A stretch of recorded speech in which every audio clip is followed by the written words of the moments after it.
Okay guys, so this was a lot deeper down. The soil was added to protect what's under here. So the best way to protect history is actually cover the soil and put grass over it. Make sure nobody touches it, that's why. But it was a lot deeper, so if you look straight up, you can see what King John was actually thinking. He was a very clever man. The other thing is, when you look at the curtain walls, guys, all the way around, until you get to the other end, there are no towers. Once again, clever guy, didn't like spending money. Why build towers? You don't need towers because it's just a curtain wall and you have a leg to protect your castle. Why waste your money building a tower? Once again, politically, a lot of people always say he was a bad king. My argument is he was a very clever king. He knew how to spend his money. Politics of the period forced him to build castles throughout the land. Most castles that were fortified were done by him, especially Dover Castle, I'm sure you guys know. Okay guys, that was all him. It's because he needed to control the country. Now, the other gentleman that had a huge influence here was somebody who hated politics. Never wanted to be king, was offered the throne of England. In a way, he never wanted to touch it, he despised politics, but he had no choice. He had to get involved. And that was the fourth son of Edward I, John of Gaunt. John of Gaunt was born whereabouts Finland is right now. Okay guys? If you were to meet him today, right now, let's say he's standing right next to me, he will be the 16th richest man to have ever existed. He was a soldier, he was a knight, he was so well respected in Europe that the European barons actually got together and purchased and had a Maximilian suit built just for him, and that is one of the best suits you can have of the period. It's worth approximately 2.6 million nowadays, and if you go to the Tower of London you can see. The unique thing about John of Gaunt as well, he was 6'8". He is believed to be the tallest knight to have ever existed. If you ever go guys, stand next to it. I mean, I'm tired, okay, I'm literally tired. I stood next to it and he was like a giant, it was like terrifying. But this guy is a soldier. He's a leader. He's so well respected that a suit of armor was given to him. He hated politics, but because of his brother's death, his brother died before he had the opportunity of becoming king, because Edward died after his brother. So therefore, his son, Richard II, inherits the throne of England. The only problem is he's too young, and all his other brothers actually died. So the only person left to run the country on behalf of Richard II was himself. So John of Gaunt actually ran the country on behalf of Richard II. There is something unique about him, and this is it, is that he had his hands on the throne of England. He could have taken it. And you know the period. If you put your hands on the throne, you never let go. Whatever you do, you keep your hands on that throne. He didn't want it. He actually ran the country extremely wisely. Some of his advisors were dodgy, as I'm sure you know the downfall of John of Gaunt. And that was because he took some wrong advice. But it shows you, and as we continue a little bit further on, guys, you'll see what he created. He took Kenilworth as a fortress, as one of the most powerful medieval fortresses in England, and turned it into a palace.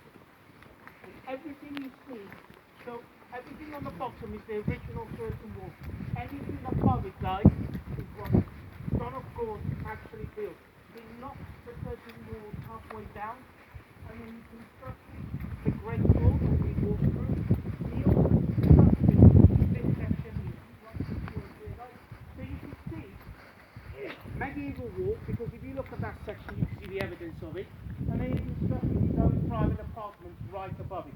John of Gaunt turned Kenilworth into a palace for himself.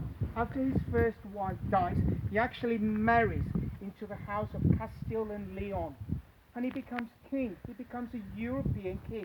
But once again, he doesn't go out there. He doesn't want to become king. He just wants to be a soldier. He hates politics with a passion. And if you ever read anything about him, you'll actually understand that he actually does hate politics. But he had no choice. He had to run the country on behalf of his nephew. And he does an extremely excellent job on it. But look what he can build. He has so much money, he can do whatever he wants. And he turns this place into a palace. Obviously, there isn't a lot there, just in case anyone don't know. But if you look over there, guys, he built a huge window. It was called the Great Window. That was his own private apartment. So he had the view of the lake. He turned the lake not into a water event, but into a leisure lake. It's somewhere for people to entertain. He actually built a huge kitchen on the grounds as well that can feed 500 people. He throws parties here constantly. He's also quite brutal. If you ever read anything about it, when he first starts doing parties here, parties consist of, dancers, music and so on, but he gets bored of it. So he starts using torture as entertainment, which is internally in the Great Hall, it was men that were tortured. Externally, it was women that were tortured. And the idea is that if I'm being tortured, you as guests have to decide how long it'll take me before I scream, or how long it'll take me before I pass out, or how long it'll take me before I die. Because the torture itself was quite unique.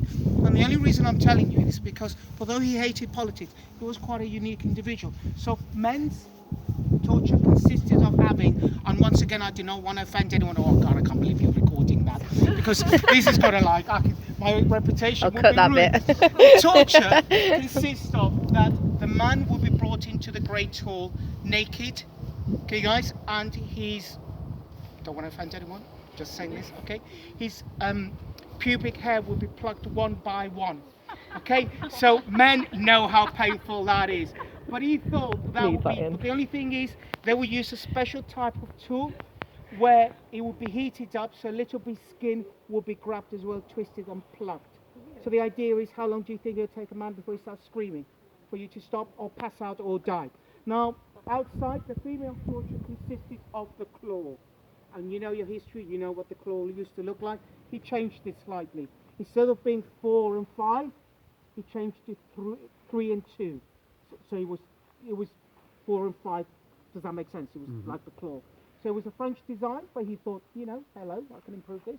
So he introduced 3 and 4, and the way it worked is, a lady will be brought outside, and you'll understand why the ladies were outside and the men were inside. And what will happen is they will have nothing on top. They'll be tied in such a way where you'll, mate, yeah, okay? All right with that? Look, okay, I'm working on how to say that, okay, guys?